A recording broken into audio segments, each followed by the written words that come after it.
إن هذا القرآن يهدي للتي هي أقوم ويبشر المؤمنين الذين يعملون الصالحات أن لهم أجرا كبيرا. الحمد لله نحمده ونستعينه ونستغفره ونؤمن به ونتوكل عليه ونعوذ بالله من شرور أنفسنا ومن سيئات أعمالنا من يهده الله فلا مضل له ومن يضلله فلا هادي له ونشهد أن لا إله إلا الله وحده لا شريك له ونشهد أن محمدا عبده ورسوله. أما بعد، فقال الله تعالى في القرآن المجيد فرقان الحميد: هو الذي بعث في الأميين رسولا منهم يتلو عليهم آياته ويزكيهم ويعلمهم الكتاب والحكمة وإن كانوا من قبل لفي ضلال مبين. وفي آية: إن الله وملائكته يصلون على النبي يا أيها الذين آمنوا صلوا عليه وسلموا تسلیما. تمام تعریفیں اللہ رب العالمین احکم الحاکمین کے لیے سزاوار ہیں. اللہ رب العالمین احکم الحاکمین کہ جس نے اپنے نبی کو حق کے ساتھ بھیجا، جس نے اپنے نبی کو کیا کہہ کے بھیجا کہ انا ارسلناک شاہدن، ہم نے تم کو بھیجا ہے خوشخبری سنانے والا، اور ومبشرن، اور ڈرانے والا، ونذیرا. شاہد کون ہوتا ہے؟ گواہی دیتا ہے. مبشر کون ہوتا ہے؟ جو کہ خوشخبریاں سناتا ہے. نذیرن کون ہوتا ہے؟ جو کہ اللہ تعالیٰ سے ڈراتا ہے.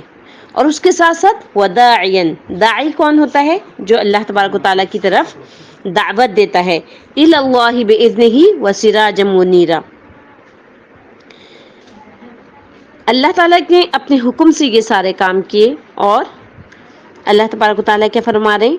کہ وسراج منیرا، یقیناً اس سے پہلے جو ہے تم لوگ صریح گمراہی میں تھے،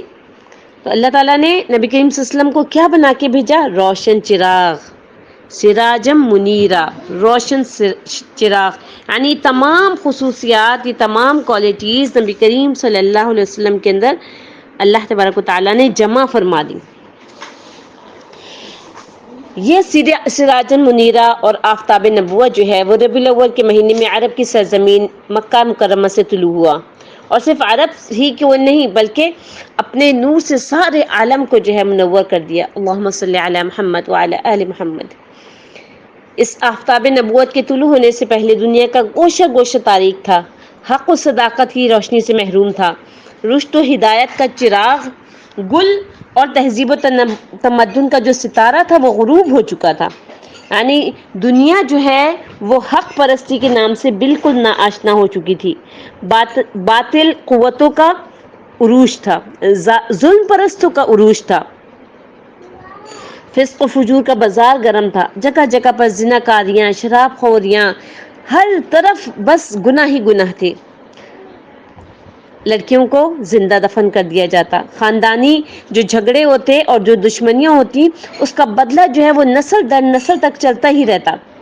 ہر جگہ جہالت اور بربریت پھیلی ہوئی تھی. خدا پرستی کا بھول کر بھی تصور نہ آتا تھا. ایسی حالت میں رب العالمین کی غیرت و حمیت کو حرکت ہوئی اور دریائے رحمت جوش میں آیا. روئے زمین میں توحید الہی کی اشاعت کے لیے اور لوگوں میں اخلاق فاضلہ پیدا کرنے کے لیے، اور ان کے جو خصوصیات تھیں، ان کی جو خصائل حمیدہ ہیں، ان میں جو روح پھونکنے کی ضرورت تھی، اس کے لیے ایک ماہر معلم کو اللہ تبارک و تعالیٰ نے پیدا فرمایا، جو اخلاق میں، سیاست میں، اصول میں، حکمرانی میں، قواعد میں، سلطنت میں، ضوابط میں، رعایا پروری میں، ہر چیز میں جو ہے وہ عملی تعلیم دینے والا اور ہر کام کے محاسن اور نقائص سے آگاہ کرنے والا تھا. یعنی دنیا اور آخرت کی صحیح سچی اور خیر و شر کی جزا و سزا کی خبر سنانے والا، مصلح اور بے غرض، سب سے اہمیت والی چیز کہ بے غرض، کسی قسم کی کوئی غرض نہیں، محسن اعظم، امین و صادق. تو اللہ تبارک و تعالیٰ نے عرب کی سرزمین میں اللہ تعالیٰ نے اپنی رسالت اور نبوت کا جو قیمتی خلات تھی وہ عنایت فرما کر داعی اللہ کو سراجا منیرا، نذیرا و بشیرہ کے القاب سے مشرف فرما کر مبعوث فرمایا۔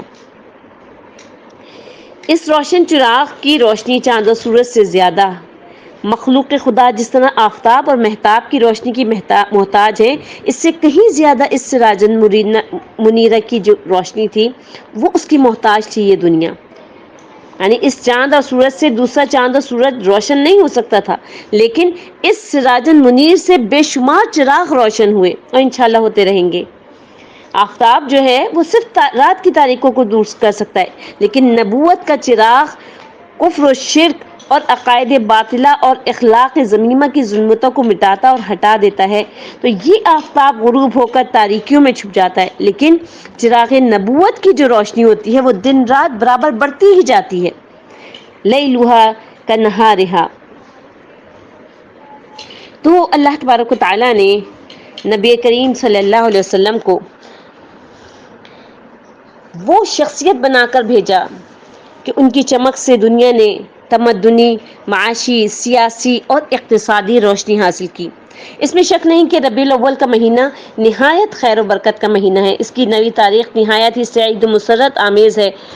اور دوشنبہ کا دن یعنی پی کا دن بھی فیض و نور سے لبریز، کیونکہ اس دن مصلح اعظم رہبر عالم سید الاولین و آخرین خاتم النبیین رحمت للعالمین احمد مجتبی حضرت محمد صلی اللہ علیہ وسلم کی ولادت باسعادت ہوئی۔ اور در حقیقت یہ دن تمام کائنات عالم پوری کائنات عالم کے لیے خیر و برکت و سعادت کا دن ہے۔ اس دن جتنی بھی خوشی و مسرت کا اظہار کیا جائے کم ہے، جس قدر جشن منایا جائے تھوڑا ہے، لیکن اس ظاہری جشن سے ہم اپنے منصب فرائضی سے سبکدوش نہیں ہو سکتے، اور نہ ہی یہ جو رسمی محفلیں اور جو ہمارے یہاں رواج بن چکا ہے میلاد خانیوں کا،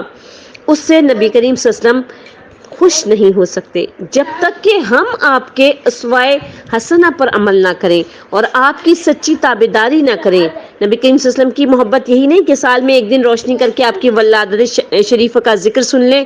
نہ تو ہم نماز روزے کے پابند ہوں اور نہ ہی دیگر ارکان اسلام کے متبع ہوں۔ آپ کی سچی محبت اور آپ کی سچی تابعداری کس سے ہوتی ہے؟ کہ آپ کی اطاعت کی جائے، آپ کی سنتوں پر عمل کیا جائے۔ حضرت عبد الرحمن بن ابی قداد سے روایت ہے کہ ایک روز رسول اللہ صلی اللہ علیہ وسلم نے وضو کیا۔ آپ کے صحابہ کرام نے آپ کے وضو کے پانی کو تبرکاً اپنے جسموں پر ملنا شروع کر دیا۔ رسول اللہ صلی اللہ علیہ وسلم نے یہ دیکھ کر فرمایا، کس چیز نے تم کو اس کام پر آمادہ کیا؟ اچھا، تھوڑا سا اس ابھی حدیث کو ہم بیچ میں چھوڑتے ہیں اور ایک لمحے کے لیے سوچتے ہیں کہ اگر ہم لوگ ہوتے تو ہم کیا کرتے۔ آج جو ہم جس جگہ سے نبی کریم صلی اللہ علیہ وسلم نے مٹی اٹھا کے صحابہ کرام کے زخموں پر لگائی تھی اور اس میں اپنا دعاب مبارک شامل کیا تھا، اس مٹی کو، اس جگہ کو آج تک خاک شفا کے نام سے یاد کر کے وہاں سے مٹیاں لے کے جا رہے ہوتے ہیں۔ خانہ کعبہ سے جو ہے وہ ہم دھاگے توڑ کے اور متبرکن لے کر جا رہے ہوتے ہیں۔ خانہ کعبہ کے پردے کو فریم کروا کر اپنے گھر پہ لٹکاتے ہیں اور سمجھتے ہیں کہ جی اب ہم نے ایسا کام کر لیا کہ بس جنت ہمارے اوپر واجب ہو گئی، سرٹیفکیٹ مل گیا ہمیں۔ تو اگر ہم اس وقت ہوتے تو ہم کیا کام کرتے؟ کہ جب صحابہ کرام نے آپ صلی اللہ علیہ وسلم کے وضو کے پانی کو لے کے، یعنی وہ وضو کرتے جا رہے تھے، جو پانی نیچے گر رہا تھا اس کو لے کے اپنے جسموں پر انہوں نے ملنا شروع کر دیا۔ نبی کریم صلی اللہ علیہ وسلم نے فرمایا کہ کس چیز نے تم کو اس کام پر آمادہ کیا؟ ان لوگوں نے عرض کی کہ اللہ اور اس کے رسول کی محبت نے اس کام پر آمادہ کیا، یعنی ہمیں اللہ سے اور اس کے رسول سے محبت ہے۔ تو نبی کریم صلی اللہ علیہ وسلم نے فرمایا، جس کو یہ پسند ہو کہ اللہ اور اس کے رسول سے محبت رکھے یا اللہ اور اس کا رسول اس سے محبت رکھے، تو اسے چاہیے کہ جب بولے تو سچ بولے، اور جب اس کے پاس امانت رکھی جائے تو اس کو ادا کریں اور ہمسایوں کا حق ادا کریں۔ اب یہ ساری چیزیں تو ہم نے ایک طرف ڈال دیں، اب ہمیں اس بات کی فکر ہوتی ہے کہ 12 ربیع الاول کو کس طریقے سے چراغاں کیا جائے،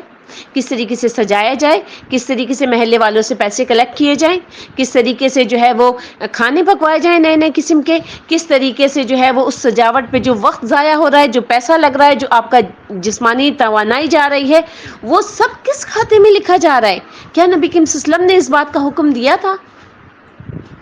یعنی ہم جو فرض نماز ہے جس کے لیے سب سے پہلے سوال ہوگا اس کی تو کسی کو فکر نہیں ہے، لیکن بس ان چیزوں میں لگے ہوئے ہیں۔ یعنی شیطان نے ہمارے کاموں کو اتنا مزین کر دیا ہے، شیطان نے ہمارے کاموں کو اتنا خوشنما کر کے ہم کو دکھاتا ہے کہ ہماری سمجھ ہی نہیں آتا، ہمارے عقلوں پہ ایسے پتھر پڑ گئے ہیں کہ ہمیں لگتا ہے کہ یہی دین ہے۔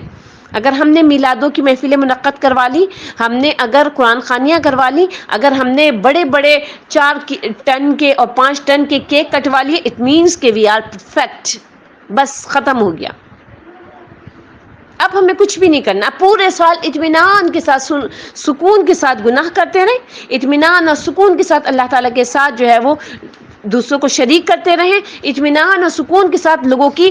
حق تلفی کرتے رہیں۔ ہمارا دین جو لے کر آئے تھے نبی کریم صلی اللہ علیہ وسلم، ہمارا دین عبادتوں کا نام نہیں۔ میں اکثر آپ کو یہ والی بات کہا کرتی ہوں کہ ہمارا دین معاملات کا نام ہے۔ ان معاملات میں تو ہم اتنے پیچھے ہیں، ہم چھوٹی چھوٹی باتوں کو جو ہے وہ انا کا مسئلہ بنا کر اپنے رشتہ داروں سے بولنا چھوڑ دیتے ہیں، اپنے دوست احباب سے تعلقات ختم کر دیتے ہیں، اپنے جو ہمارے نیبرز ہیں، جو ہمارے پڑوسی ہیں، جن کے بارے میں اتنا حق کے لیے کہا گیا کہ نبی کریم صلی اللہ علیہ وسلم کو شک ہونے لگا کہ شاید حضرت جبرائیل کہیں گے کہ یہ جو تمہارا ورثہ ہوگا نا، ورثے میں تم نے پڑوسیوں کو حق بھی دینا ہے۔ اب وہ سبحان اللہ، وہ ورثہ تو رشتہ داروں میں ہی بڑی مشکلوں سے بچ رہا ہوتا ہے، رشتہ داروں میں ہی نسلوں تک جو ہے وہ اس کے جھگڑے چلتے رہتے ہیں۔ اگر پڑوسیوں کو بھی دینا پڑ جاتا تو پھر پتہ نہیں کیا ہوتا، کیا معاشرے کی حالت ہوتی۔ تو وہ پڑوسی جن کے لیے اتنا حق ہے، ان کا ہمیں پتہ ہی نہیں کہ وہ کس حال میں رہ رہے ہیں، یا ان کی اگر چھوٹی سی بات ہمیں بری لگ گئی ہے تو ہم جو ہے وہ ان سے مدتوں کے لیے ان سے ناتا توڑ دیتے ہیں۔ تو یہ جو اہم کام تھے، جو کرنے کے کام تھے، وہ ہم نے چھوڑ دیے، ان سے ہم دور ہو گئے۔ تو جب یہ بتا دیا نبی کریم صلی اللہ علیہ وسلم نے کہ جب بولے تو سچ بولے، جب اس کے پاس امانت رکھائی جائے تو اب آپ دیکھیں اس کے پیچھے کیا بات تھی۔ وہ صرف وضو کا پانی تو لے کے لگا رہے تھے، جیسے ہم میں سے کسی کو آپ جو ہے منع کریں کبھی کہ جی یہ چیز جو ہے وہ بدعت میں شامل ہے، یہ نہیں کرنا چاہیے، اس طریقے سے 12 ربیع الاول نہیں منانا چاہیے، تو وہ کیا کہتے ہیں؟ سب سے پہلے کہتے ہیں یہ تو دین کا کام ہے، ہم دین کی خدمت کر رہے ہیں۔ اور بہت سارے لوگ تو آپ سے لڑنے مرنے کے لیے تیار ہو جائیں گے اس بات پہ کہ ایسے کیسے کہہ دیا، اس کا مطلب ہے کہ تم میں نبی کریم صلی اللہ علیہ وسلم سے محبت ہی نہیں ہے، اس کا مطلب ہے کہ تم اسلام کے دائرے سے ہی خارج ہو گئے، اس کا مطلب ہے تمہیں پتہ ہی نہیں کہ محبت کیا ہوتی ہے، ہم تو عاشقان رسول ہیں، تمہیں تو پتہ ہی نہیں ہے کہ محبت کہتے کسے ہیں۔ تو اس لیے عاشق رسول صلی اللہ علیہ وسلم کے دعوے دار کے لیے یہ ضروری ہے کہ وہ نبی کریم صلی اللہ علیہ وسلم کے بتائے ہوئے راستے پر چلیں، جن ناجائز کاموں سے آپ نے منع فرمایا ہے اس سے باز رہیں، جہاں یہ مہینہ مسرت و شادمانی کا ہے اسی کے ساتھ یہ رنج و غم اور افسوس کا بھی مہینہ ہے، یعنی اسی ماہ 12 ربیع الاول کی 12ویں تاریخ کو دوشنبے کے دن جو میلاد شریف کے 63 سال کے بعد رسول اللہ صلی اللہ علیہ وسلم دنیا سے تشریف لے گئے تھے، رحلت فرمانے سے پہلے ہی کچھ دیر پہلے ہی نبی کریم صلی اللہ علیہ وسلم نے جو مزارات پرستی ہے اس کو روکنے کے لیے، یعنی جب اس دنیا سے وہ رحلت فرما رہے تھے اس سے پہلے انہوں نے کیا کہا کہ جو مزاروں پر جائے اور جو لوگ اس بات کی کوشش کریں کہ میرے بعد جو میری قبر ہوگی اس پر آ کے دعائیں مانگیں یا اس کے آگے سجدہ کریں، اس کو روکنے کے لیے کیا فرمایا تھا؟ لعنت اللہ علی الیہود والنصارى اتخذوا قبور انبیائہم مساجد۔ بخاری کی یہ حدیث ہے کہ یہود و نصارہ پر خدا کی لعنت ہو جنہوں نے اپنی نبیوں کو قبروں جو ان کے اوپر نبی گزرے تھے، جو ان کے نبی ان کے اوپر مبعوث کیے گئے تھے، ان کی قبروں کو سجدہ گاہ بنا لیا تھا۔ تو آج ہم کیا کر رہے ہیں؟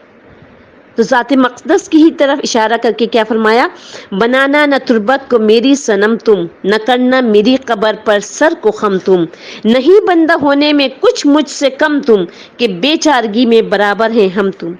تو نبی کریم صلی اللہ علیہ وسلم کی جو آخری وصیت تھی وہ کیا تھی؟ الصلاۃ وما ملکت ایمانکم، نماز پڑھتے رہنا اور اپنے زیر دستوں کا خیال رکھنا، جو تمہارے نیچے ہیں ان کا خیال رکھنا۔ اور پھر کہا اللہم الرفیق، اللہم رفیق الاعلی، یہ کہتے کہتے آپ کی روح مبارک جس میں اطہر سے پرواز کر گئی، یعنی عالم اقدس میں پہنچ گئی۔ انا للہ و انا الیہ راجعون۔ بہرحال اس مہینے میں خوشی بھی ہے کہ نبی کریم صلی اللہ علیہ وسلم کی پیدائش ہوئی، مسرت بھی ہے، شادمانی بھی، اور افسوس و صدمہ بھی کہ آپ کی ذات اقدس، آپ کی ذات شریف میں دونوں حیثیتیں ہیں۔ محب رسول صلی اللہ علیہ وسلم کے لیے اعتدال کی راہ اختیار کرنے کی ضرورت ہے، افراط و تفریط ٹھیک نہیں۔ اور رسول اللہ صلی اللہ علیہ وسلم نے اپنے متعلق کیا ارشاد فرمایا تھا؟ لا تطرونی کما اطرت النصارى، یعنی تم اوروں کی مانند دھوکہ نہ کھانا، کسی کو خدا کا نہ بیٹا بنانا، میری حد سے رتبہ نہ میرا بڑھانا، بڑھا کر بہت تم نہ مجھ کو گھٹانا۔ سب انسان ہیں جس طرح وہاں سفر کندہ، اسی طرح ہوں میں بھی ایک اس کا بندہ۔ یعنی میلاد شریف اور رسول اللہ علیہ وسلم کا قرآن و حدیث کی مطابقت سے ذکر خیر کرنا اور صحیح روایات کی موافقت سے آپ کی سیرت مقدسہ کا بیان کرنا، اس پر عمل کرنا ایمان کا ایک بہت بڑا جز ہے۔ یعنی کچھ لوگ ایسے سمجھتے ہیں کہ اگر ان کو یہ چراغاں کرنے سے روکا جا رہا ہے، اگر ان کو کیک کاٹنے سے روکا جا رہا ہے، اگر ان کو یہ عجیب عجیب قسم کی جو نئے قسم کی جو انہوں نے بدعت ایجاد کر لی ہے اس سے روکا جا رہا ہے، تو وہ یہ سمجھتے ہیں کہ شاید یہ جو منع کرنے والے ہیں ان کے دل میں نبی کریم صلی اللہ علیہ وسلم کی محبت ہی نہیں ہے، شاید نعوذ باللہ یہ نبی کریم صلی اللہ علیہ وسلم کو رسول ہی نہیں مانتے، شاید کہ یہ جانتے ہی نہیں ہیں کہ محبت کس کو کہتے ہیں، شاید کہ ان کو احساس ہی نہیں کہ آپ صلی اللہ علیہ وسلم وہ شخصیت ہیں کہ جن کے بارے میں اللہ تبارک و تعالیٰ نے کہا ان اللہ و ملائکتہ یصلون علی النبی۔ کتنی بڑی فضیلت ہے، کتنی بڑی، یعنی نبی کریم صلی اللہ علیہ وسلم کے لیے اللہ تبارک و تعالیٰ نے جو اتنے انبیاء آئے، حضرت آدم جیسے، حضرت ابراہیم علیہ السلام جیسے، حضرت نوح علیہ السلام جیسے، حضرت موسیٰ علیہ السلام جیسے، حضرت عیسیٰ علیہ السلام جیسے، ان تمام انبیاء میں نبی کریم صلی اللہ علیہ وسلم کو چنا۔ ان اللہ و ملائکتہ یصلون علی النبی یا ایھا الذین آمنوا صلوا علیہ وسلموا تسلیما۔ تو لوگوں کو یہ نہیں سمجھنا چاہیے کہ جو منع کرنے والے ہیں نعوذ باللہ وہ نبی کریم صلی اللہ علیہ وسلم کے خلاف ہیں، یا نعوذ باللہ وہ ان کو آخری نبی نہیں مانتے، یا نعوذ باللہ ان کو محبت نہیں ہے، ایسا کچھ بھی نہیں ہے۔ بس صرف ایک یہ چیز جس بدعت جو کہ دن بدن آپ لوگوں خود کو اچھی طریقے سے اس بات کا اندازہ ہوگا کہ پچھلے سال جو کچھ ہوا وہ اس سال اس سے بڑھ کر ہوتا ہے، اس سے پچھلے سال جو کچھ ہوا تھا تو پچھلے سال اس سے بڑھ کر ہوا تھا، یعنی دن بدن ان چیزوں میں ترقی ہی ہوتی جا رہی ہے۔ کہ یہ جو آج کل جو رواج اتنا زیادہ ہو گیا ہے میلاد کا، یا ہم جس طریقے سے نبی کریم صلی اللہ علیہ وسلم کی جو تاریخ پیدائش ہے، اور اکثر روایات میں آتا ہے کہ جو تاریخ پیدائش ہے وہی آپ صلی اللہ علیہ وسلم کی تاریخ وفات بھی ہے۔ کچھ لوگ یہ کہتے ہیں کہ 9 ربیع الاول کو نبی کریم صلی اللہ علیہ وسلم کی وفات ہوئی تھی، لیکن زیادہ جو قوی بات ہے وہ یہ ہے کہ وہی دن ہے۔ تو ایک طرف تو ہمیں اس بات کی خوشی ہوتی ہے کہ نبی کریم صلی اللہ علیہ وسلم اس دن پیدا ہوئے، ٹھیک ہے نا۔ اب اس کو ایک طرف ہم رکھتے ہیں کہ ان کی تاریخ وفات کیا تھی، لیکن یہ طریقہ ہے یہ کہاں سے شروع ہوا، کس نے شروع کیا؟ کیونکہ نبی کریم صلی اللہ علیہ وسلم کی جب وفات ہوئی، اور آپ کو میں نے پہلے بھی اس چیز پہ بہت ڈیٹیل میں بتایا تھا کہ حضرت عمر جو ہیں وہ ان کو اتنا بڑا صدمہ ہوا تھا کہ وہ اپنے ہوش و حواس کھو بیٹھے تھے، اور اپنی تلوار انہیں میان سے نکالی، اور اس نے کہا کہ اگر کسی نے یہ جملہ ادا کیا نا کہ نبی کریم صلی اللہ علیہ وسلم کا وصال ہو گیا تو میں اس کا سر جو ہے وہ قلم کر دوں گا ابھی ابھی۔ اور سب کو پتا تھا کہ وہ صرف منہ سے نہیں کہہ رہے، وہ کر بھی دیں گے۔ خاموش ہو گئے سب۔ اتنا بڑا صدمہ تھا یہ صحابہ کرام کے اوپر، اتنا بڑا صدمہ تھا۔ تو اس وقت حضرت ابو بکر جو ہیں وہ کھڑے ہوئے، اور انہوں نے جو ہے وہ قرآن کی اس آیت کی تلاوت کی کہ نبی کریم صلی اللہ علیہ وسلم ایک نبی تھے، اور کیا اگر وہ قتل کر دیے جائیں یا ان کو اللہ تعالیٰ اپنے پاس بلا لے تو تم ایڑیوں کے بل واپس پلٹ جاؤ گے۔ اس آیت کی جب تلاوت کی تو حضرت عمر ایک دم سے سن ہو گئے اور انہوں نے ایسے سمجھا کہ شاید یہ آیت ابھی نازل ہوئی ہے، حالانکہ یہ آیت تو بہت پہلے نازل ہو چکی تھی۔ تو یہ حضرت ابوبکر کے کارناموں میں سے ایک کارنامہ تھا کہ ایک فتنہ کھڑا ہو جاتا، تو اس فتنے کا جو ہے وہ حضرت ابو بکر نے اپنی فہم و فراست سے جو ہے وہ اس فتنے کو دبا دیا۔ اس کے بعد جو ہے صحابہ کرام، آپ کو پتہ ہے حضرت ابو بکر کا دور خلافت آیا، حضرت عمر کا دور خلافت آیا، حضرت عثمان غنی کا 20 سال تک دور خلافت رہا، حضرت علی آئے، حضرت حسین آئے، اس کے بعد امیر معاویہ، یعنی مسلسل دور خلافت چل رہا ہے اسلامی، لیکن کسی ایک نے بھی اس دن کو نہیں منایا، اس دن کو یہ سوچ کے نہیں منایا کہ آج کے دن نبی کریم صلی اللہ علیہ وسلم کی پیدائش ہوئی تھی تو ہم جو ہے وہ چلو کم از کم آج کے دن ہم عمرہ کرنے چلے آتے ہیں۔ اچھا ہمارے یہاں ایک ہی رواج بھی بڑا زیادہ ہے نا کہ ربیع الاول ہے تو ربیع الاول میں ہی جا کے عمرہ کرنا ہے، تو آج ہم عمرہ کرنے چلے جاتے ہیں۔ ایسا کچھ بھی نہیں ہے، کہیں سے ایک یعنی پوری تاریخ آپ اٹھا کر دیکھ لیں، کہیں پر بھی کسی بھی جگہ پر صحابہ کرام نے اس دن کو کوئی اہمیت ہی نہیں دی۔ اس کا یہ مطلب نہیں کہ ان کو محبت ہی نہیں تھی، نعوذ باللہ، وہ تو اتنی محبت کرنے والے تھے کہ وہ کہتے تھے کہ رسول اللہ آپ سے ہمیں اتنی محبت ہے کہ اگر آپ ہمیں حکم دے دیں کہ تم نے سانس لیے بغیر جو ہے وہ چڑھنا ہے پہاڑ کے اوپر اور جو ہے سانس نہیں لینی ہے، تو اللہ کی قسم ہم پہاڑ پر چڑھیں گے اور ہم سانس نہیں لیں گے یہاں تک کہ سانس گھٹنے کی وجہ سے، سانس رکنے کی وجہ سے ہم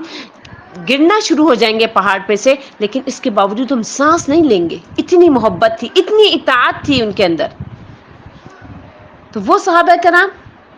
ان کو نبی کریم صلی اللہ علیہ وسلم نے نہ خود حکم دیا، نہ خود اس دن کو اہمیت دی۔ 63 ایئرس، کتنی مرتبہ آیا یہ دن، لیکن کبھی بھی نبی کریم صلی اللہ علیہ وسلم نے اس دن کو کوئی اہمیت نہیں دی۔ اگر اس دن کی اہمیت ہوتی تو نبی کریم صلی اللہ علیہ وسلم ضرور بتاتے، ضرور کہتے کہ اے صحابہ کرام تم لوگوں نے چراغا نہیں کیا، آج تو میری تاریخ پیدائش ہے، آج تم لوگوں نے چراغا کیوں نہیں کیا، آج تو میری تاریخ پیدائش ہے، آج تم لوگوں نے اچھے اچھے دسترخوان کیوں نہیں لگائے، آج تو میری تاریخ پیدائش ہے، تم لوگوں نے کوئی اسپیشل کام کیوں نہیں کیا، مدینے کو سجایا کیوں نہیں، لیکن کبھی نہیں کہا۔ تو جب انہوں نے یہ کام نہیں کیا، ان کے خلفاء نے نہیں کیا، پھر صحابہ کرام نے نہیں کیا، پھر تابعین نے نہیں کیا، پھر تبع تابعین نے نہیں کیا، تو پیاری بہنوں ہم کہاں سے اس بات کا جواز لے کر آتے ہیں، ہم کہاں سے اس بات کا جو ہے وہ ثبوت اللہ تعالیٰ کو دیں گے کہ یا اللہ ہم نے یہ کام آپ کی عبادت کے لیے کیا تھا، یہ عبادت کا حصہ تھا، ہم کیسے اس چیز کو جو ہے وہ عبادت سمجھ سکتے ہیں۔ یہ جو میلاد کا طریقہ ہے یہ 7ویں صدی یعنی 600 سال کے بعد 604 ہجری میں ایجاد ہوا، اور ملاؤں میں سے ایجاد کرنے والا شیخ احمد بن محمد ہے، جو ایک مجہول شخص تھا، نہ وہ محدثین میں سے تھا، نہ فقہاء میں سے تھا، نہ ائمہ مجتہدین میں سے تھا۔ بادشاہوں میں سب سے پہلے اسے رواج دینے والا ابو سعید کوکبری تھا، جس کا لقب ملک المعظم مظفر الدین تھا، جس نے 586 ہجری میں سلطان صلاح الدین نے بابل شہر کا جو موصل کے قریب جو تھا، تو سلطان صلاح الدین ایوبی نے اس کو جو ہے وہ گورنر مقرر کیا تھا، اور جس کا انتقال 630 ہجری میں ہوا۔ تو چونکہ یہ آپ کے بعد کی چیز ہے اور مروجہ یعنی جو عام جو رواج ہے وہ کیا ہے، میلاد کہا جاتا ہے، یعنی مولود سے، مولود کے معنی ہوتے ہیں پیدائش، تو اس لیے جو ہے وہ اس کو دینی کام سمجھ لیا گیا، ٹھیک ہے۔ اور آپ یہ دیکھیے کہ جیسے میں نے بھی آپ کو بتایا کہ صحابہ کرام کو بعد اور صحابہ کرام کے بعد بھی جو ہے وہ یہ چیز یعنی میلاد جو ہے وہ کبھی بھی منقول نہیں ہے، ان کی روایتوں سے کبھی کہیں پر بھی یہ ثابت نہیں ہے۔ تو اس کی وجہ یا تو یہ سمجھنی چاہیے کہ اس وقت ربیع الاول کا مہینہ ہی نہیں آتا ہوگا، یا آتا ہوگا مگر اس میں 12ویں تاریخ نہیں آتی ہوگی،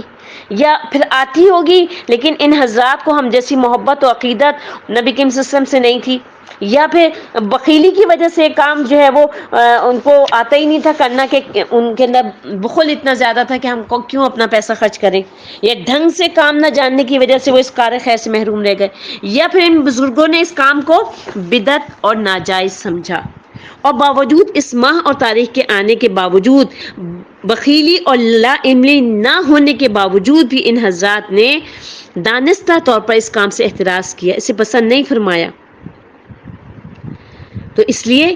ہمیں بھی چاہیے کہ نیکیوں اور بھلے کاموں کی طرف پوری طرح سے راغب ہونے کے لیے جو ہے وہ اپنے آپ کو اس چیز پر مائل کریں، اور اس نئی چیز یعنی بدعت کو جو نبی کریم صلی اللہ علیہ وسلم کے 600 سال کے بعد نکالی گئی، اس سے ہم بچتے رہیں، اور ایسے اجتماعوں میں جانے سے بھی پرہیز کریں کہ اگر اللہ تبارک و تعالیٰ نے آپ کی موت لکھی ہوئی ہے اور اسی لمحے آپ کی موت آ گئی، تو آپ کا جو آخری جو لمحہ تھا، آپ کی زندگی کے جو آخری لمحات تھے، وہ جن کے ساتھ آپ گزاریں گے، اللہ تعالیٰ پھر قیامت کے دن انہی کے ساتھ آپ کو اٹھائے گا۔ اس بات کو ہمیشہ یاد رکھا کریں، چاہے آپ محفل موسیقی میں موجود ہیں، چاہے آپ لہو اور لعب کے کاموں میں موجود ہیں، چاہے آپ مشرکانہ بدعتوں میں مشغول ہیں، چاہے آپ جو ہے وہ 25 دسمبر کو جو کرسمس ڈے منایا جاتا ہے، اس میں سے ہمارے بہت سارے نام نہاد مسلمان بہن بھائی بھی شامل ہوتے ہیں، آپ چاہے وہاں موجود ہیں، جس جگہ آپ موجود ہیں اور آپ کا آخری وقت آ گیا، آپ کو انہی لوگوں کے ساتھ اٹھایا جائے گا قیامت کے دن، پھر آپ کا تمام سلوک انہی لوگوں کے ساتھ ہوگا۔ اس بات کو ہمیشہ یاد رکھا کیجیے۔ تو لقد اتفق علماء المذاہب الاربعہ، یعنی چاروں مذاہب جو ہیں وہ ان کے علماء کا مجلس میلاد کی برائی پر اجتماع ہے، یعنی وہ سب اس تمام جو جتنے بھی امام ہیں وہ سب کے سب یہی کہتے ہیں کہ یہ جو ہے وہ جائز نہیں ہے، یعنی یہ بدعت ہے اور پیٹ کے پجاریوں کی نفس پرستی کو پورا کرنے کی ایک مشین ہے، ٹھیک ہے نا۔ تو اسی لیے جو ہے وہ کیا کوشش کرنی چاہیے کہ انسان جو ہے وہ نہ خود ایسی مجلسوں کا اہتمام کرے، نہ ہی ایسی مجلسوں میں شریک ہو۔ کچھ لوگ کہتے ہیں ہمارے رشتہ دار ہیں، کیا کریں، رشتہ داری نبھانی پڑتی ہے۔ کچھ لوگ کہتے ہیں پڑوسی ہیں، کیا کریں، پڑوسی ناراض ہو جائیں گے۔ کچھ کہتے ہیں ہمارے سسرال والے جو ہے وہ اس بات کو مانتے ہی نہیں ہیں، اب ہم کیا کریں، ہمیں جانا ہی پڑتا ہے۔ تو اب آپ لوگ یہ دیکھ لیجئے کہ آپ کے اعمال نامے میں جو چیز لکھی جا رہی ہے، آپ جو ہے وہ کس حد تک کس حد تک آپ اس میں جو ہے وہ اللہ تبارک و تعالیٰ کو اہمیت دیتے ہیں، اور کس حد تک جو ہے وہ آپ اپنے رشتہ داروں کو اہمیت دے رہے ہیں،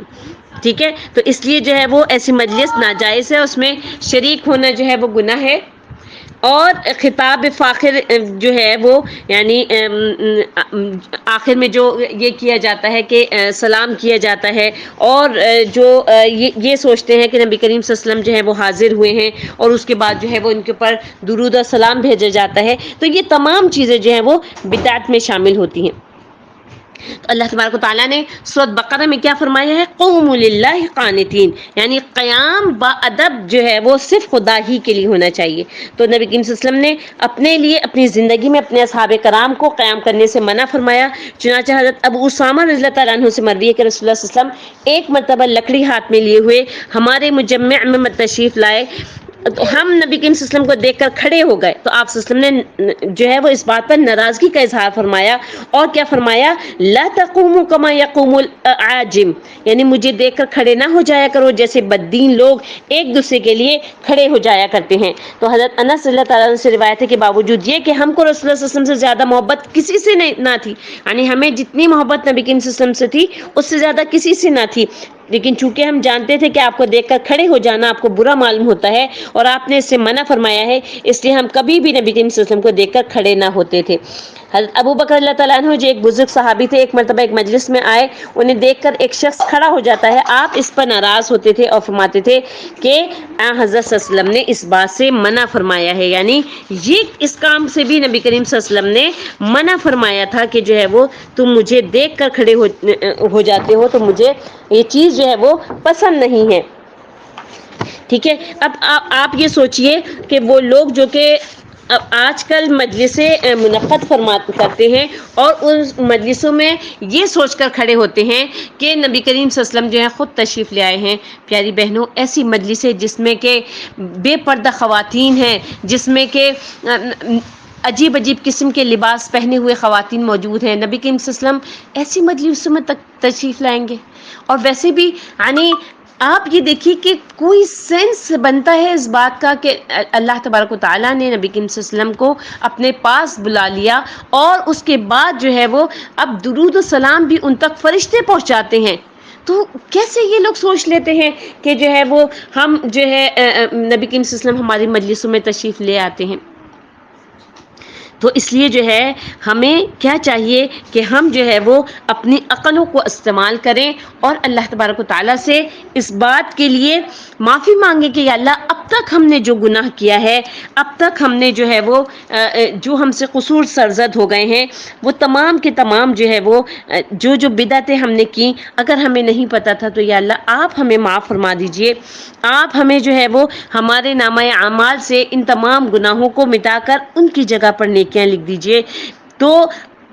اب ہمیں جب یہ پتہ چل گیا ہے کہ میلاد کا کوئی ثبوت نہیں، تو اس کے بجائے جو ہے وہ سیرت النبی کے جلسے کے طور پہ جو ہے وہ آپ جو ہے وہ ضرور نبی کریم صلی اللہ علیہ وسلم کی سیرت بیان کیجئے، نبی کریم صلی اللہ علیہ وسلم کے اخلاق بیان کیجئے، نبی کریم صلی اللہ علیہ وسلم کی سنتوں کا بیان کیجئے، اور جو ہے وہ ان کی جو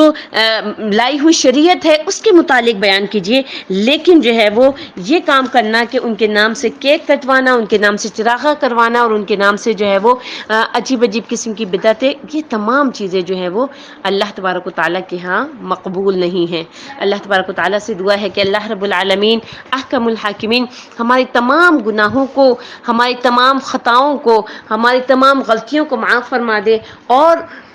ہمیں اس بات کی توفیق عطا فرما دے کہ ہم جو ہے وہ حق بات کو دیکھیں، حق بات کو بولیں اور حق کو ہی حق سمجھیں۔